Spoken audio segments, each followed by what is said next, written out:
घर और किचन का काम हम रोज ही करती हैं। आज भी हम काम ही करेंगे पर नए तरीके से अपनाएंगे कुछ ऐसे स्पेशल हैक जिन्हें अपनाते ही हमारे पैसों की बचत तो होगी, हम हमारे लिए बहुत सारा टाइम भी निकाल पाएंगे। वीडियो बहुत ही यूजफुल है, वीडियो को एंड तक देखिएगा। वीडियो आपको अच्छा लगता है तो वीडियो को लाइक और शेयर करना बिल्कुल ना भूलें। चैनल पर पहली बार आए हैं तो चैनल को सब्सक्राइब कर लीजिएगा। देख लेते हैं आज की पहली यूजफुल टिप। तो पहला यूजफुल टिप मेरा कंटेनर से जुड़ा हुआ है। ये जो किचन में कंटेनर होते हैं ना, इसमें हम हमारा सामान रिफिल करके रखते हैं। अच्छा, हफ्ते भर में एक आधा डब्बा तो जरूर ऐसा निकल जाता है जो कि खाली होता है। एक डब्बा क्या ज्यादा ही निकल जाते हैं, तो हम क्या करते हैं, वापस से इसको रिफिल कर देते हैं या फिर वेट करते हैं कि जब भी हम डीप क्लीनिंग करेंगे किचन की तब हम इसे क्लीन करेंगे। ऐसा नहीं कीजिएगा। आप क्या कर सकते हैं कि जब भी डब्बे खाली होते हैं तो रिफिल करने से पहले बर्तनों के साथ हाथों हाथ ही इसे क्लीन कर ले। तो ये 3 डब्बे निकले थे इस हफ्ते मैंने तीनों को अच्छे से बढ़िया से क्लीन किया है, अच्छे से सुखा लिया है और अब इसके अंदर मैं सामान को फिल करने वाली हूँ। यानी कि ऐसे ही हमने इसके अंदर सामान नहीं रख देना है, क्योंकि इन कंटेनर को हम इतनी बार छूते हैं कि इसके जो लीड होते हैं वो काफी ज्यादा गंदे हो जाते हैं। फिर से हम इसमें सामान भर देंगे तो ये गंदे के गंदे ही रह जाते हैं। नॉर्मल हम कपड़ा तो इस पे लगाते हैं पर इसकी डीप क्लीनिंग करना भी बहुत ज्यादा जरूरी है, क्योंकि इसमें घुन वगैरह होते हैं जिसकी वजह से जो हमारा अनाज है खराब हो जाता है। ब्रेकफास्ट, लंच, डिनर तीनों ही टाइम हम इन डिब्बों को टच करते रहते हैं और तीनों ही टाइम हम इन्हें क्लीन कर पाए इतना टाइम हमारे पास होता नहीं है। तो जब भी ये खाली होते हैं इन्हें अच्छे से क्लीन करें। अगला इस फुल हैक वाइपर से जुड़ा हुआ है। तो इस वाइपर से क्लीनिंग करना बहुत ज्यादा आसानी होती है, नो डाउट। पर अगर वाइपर के साथ हमारा पोछा भी लग जाए तो कितनी अच्छी बात हो सकती है ना। तो चलिए इस वाइपर को आज हम पोछा वाला वाइपर बना के रेडी करते हैं। तो जिस भी कपड़े से आप पोछा लगाते हैं वो कपड़ा ले लीजिएगा। तो मैंने लिया है यहाँ पे एक कॉटन का पुराना सा कपड़ा।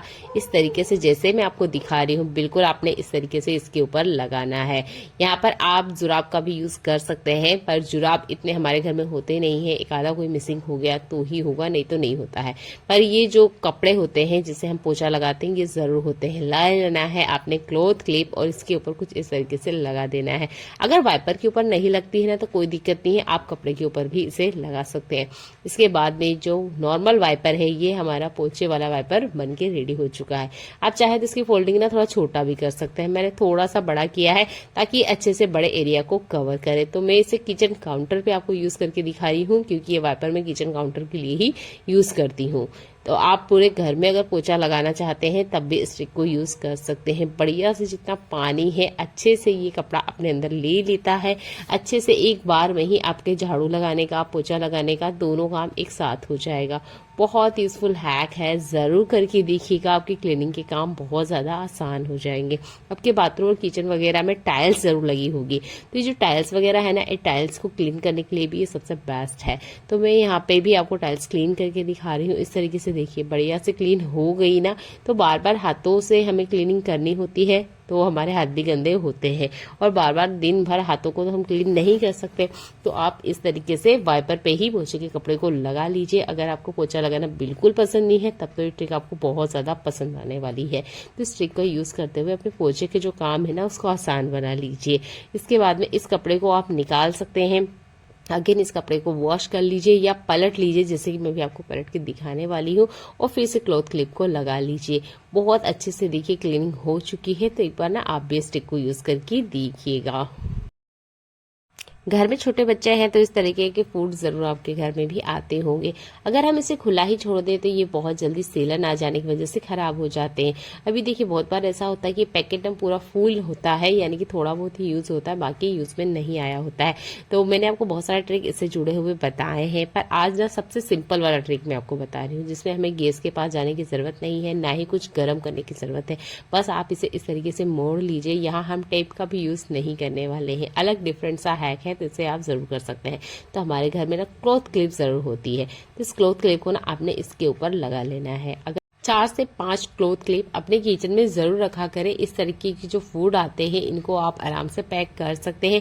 ऐसा नहीं है कि इसे पैक करने के बाद हम 6 महीने बाद खोलेंगे, नहीं, दूसरे या तीसरे दिन ही हमें इसे यूज में लाना होता है। तो बार बार इसे सील पैक ना करते हुए क्लॉथ क्लिप का यूज करें।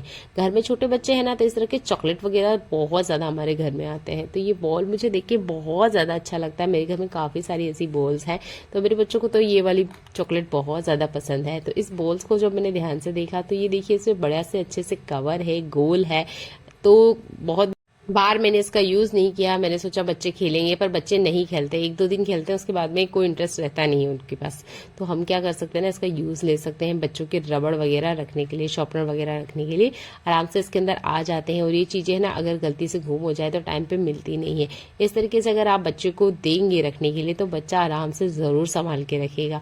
दूसरा, अगर आप इसमें कोई छोटी वगैरह चीज नहीं रखना चाहते हैं तो इसमें ना आप अपने पैसे रख सकते हैं। तो मैंने तो इसमें जितने कॉइन्स मेरे पास हैं वो सारे के सारे इसमें डाल दिए हैं। और ये ना हार्ड बॉल की तरह रेडी हो गई थी, यानी कि जब मैं इसे हिला रही थी तभी ये बॉल हिल रही थी। अगर आप किसी भी काम में से नहीं लेना चाहते हैं तो आप इसके अंदर अपने पैसे आराम से रख सकते हैं। ये बहुत ही आसान से ट्रिक्स हैं। तो मैंने यहाँ कॉइन रख के बताए हैं, अगर आप यहाँ नोट रखना चाहते हैं तो उसे भी आराम से रख सकते हैं। और देखिए, किसी को पता तक नहीं चलेगा कि आपने इसके अंदर इतने सारे पैसे रख रखे हैं। मैंने पहले इसमें लगभग 10,000 रुपए रख रखे थे और किसी को अंदाजा तक भी नहीं था कि इसके अंदर पैसे हो सकते हैं। पर जब मैंने इसे खोल के दिखाया तो सब अचंभित थे कि यार इसके अंदर इतने सारे पैसे थे और हम तो सोच रहे थे ये बेकार पड़ी हुई एक बॉल है। तो देखिए, बेकार पड़ी हुई बॉल का भी आप इतने अच्छे से यूज ले सकते हैं। आई होप ये ट्रिक आपको पसंद आती है। अगर आप गृहिणी है तो एक बार इसे जरूर करके देखिएगा। देख लेते हैं आज की यूजफुल अगले हैक्स। आज मैं आपको एकदम फ्रेश गाजर दिखाने वाली हूँ। इस गाजर को देख के इतनी खुशी मुझे कभी नहीं हुई जितनी कि आज हुई है। ये गाजर मैंने अपने गार्डन में से निकाली है। सबसे बढ़िया बात इसकी ये है, मैंने इसमें किसी तरह का कोई फर्टिलाइजर यूज नहीं किया है, ना ही किसी तरह की कोई खाद दवाई का यूज किया है। और देख सकते हैं बिल्कुल ही अच्छी साइज की गाजर ना हमारे गार्डन में से निकल के बाहर आई है। अब आप सोच रहे होंगे बिना फर्टिलाइजर के, बिना खाद के ये गाजर कैसे लग सकती है, इतनी अच्छी ग्रोथ इसकी कैसे हो सकती है। तरीका मैं आपको बता रही हूँ, आप चाहें तो इसे अपना सकते हैं। हमारे घर में ना 2 तरह का कचरा निकलता है। एक होता है ये प्लास्टिक का कचरा, तो आप इसे कचरे वाली गाड़ी को आराम से दे सकते हैं। वो इसे मेल्ट करके दूसरे फर्नीचर वगैरह बना लेते हैं, इसका वो रीयूज कर लेते हैं। पर एक और कचरा हमारे घर से निकलता है, ये है पत्तियों का कचरा और किचन में से निकलने वाला हरी सब्जियों का कचरा, प्याज लहसुन का कचरा, अदरक का, जो भी चाय पत्ती का कचरा है वो सारा मैं इकट्ठा करती हूँ। इसका बहुत अच्छे से यूज लेती हूँ। पतझड़ का मौसम लगभग आ चुका है, जैसे हवा चल रही है काफी सारा कचरा ना इकट्ठा हो चुका है। तो कचरे वाली गाड़ी ये कचरा बिल्कुल लेके नहीं जाती है। वो कहते हैं हम इसका क्या करेंगे, तो मैं इस कचरे को कचरे वाली गाड़ी को नहीं देती हूँ, पर सूखा जो प्लास्टिक का कचरा है वो मैं कचरे वाली गाड़ी को दे देती हूँ। तो अब इस सूखे कचरे का क्या करें, तो देखिए आपके घर से भी इस तरह का कचरा निकलता है तो आप इसका बहुत अच्छे से यूज कर सकते हैं। तो काफी सारा कचरा ना डेली इकट्ठा होता है, ऐसा नहीं आज डेली ही ये कचरा मेरे यहाँ निकलता है। तो 3 बकेट भर के आज कचरा निकला है और इसको हम फेंकते नहीं है और ना ही हम इसे माचिस देकर आग लगाते हैं। आप देख सकते हैं यहाँ पर पपीता के कुछ पेड़ हैं, इसके जड़ में आप देख सकते हैं कुछ काला काला खाद डाला हुआ है। ये खाद हमने खरीदा नहीं है, हम इसे घर पे बनाते हैं। कैसे, तो मेरे बैकयार्ड में काफी सारी जगह है जहां हम इस पत्तियों के कचरे को इकट्ठा करते रहते हैं। लगभग 6 महीने के बाद में अपने आप खुद से ही ना खाद बन के रेडी हो जाती है। कुछ एक्स्ट्रा ऐड करने की जरूरत नहीं है, बस हफ्ते भर में हम इसके अंदर पानी डालते हैं कचरे के ऊपर और ये खाद बन के रेडी हो जाती है। और देखिए छोटे छोटे पपीता के पेड़ में ही बहुत छोटे छोटे पपीता आने भी लग गए हैं। मेरे बेटे को गाजर बहुत ज्यादा पसंद है। हम सिर्फ 10 रुपए की मात्र एक छोटा सा पैकेट लेकर आए थे इसके बीज का और ऐसे ही हमने डाल दिया था, सोचा नहीं था कि ये लग जाएगी। और देखिए गाजर लग गई है, काफी अच्छी बड़ी साइज की गाजर है। तो देखिए आप घर में से निकलने वाले जो किचन का सूखा कचरा है उसका और पत्तियों के कचरे से आराम से खाद घर पे बना सकते हैं और बिना किसी केमिकल के घर में ही अच्छी खासी सब्जियां लगा सकते हैं। पालक, मेथी, गाजर, फूल गोभी, पत्ता गोभी, गिलकी, तुरई, ये ऐसी सब्जियां हैं जो हम नहीं खरीदते हैं, हम हमारी गार्डन में खुद लगाते हैं बिना किसी खाद केमिकल के, बिना किसी फर्टिलाइजर के। देखने के लिए धन्यवाद।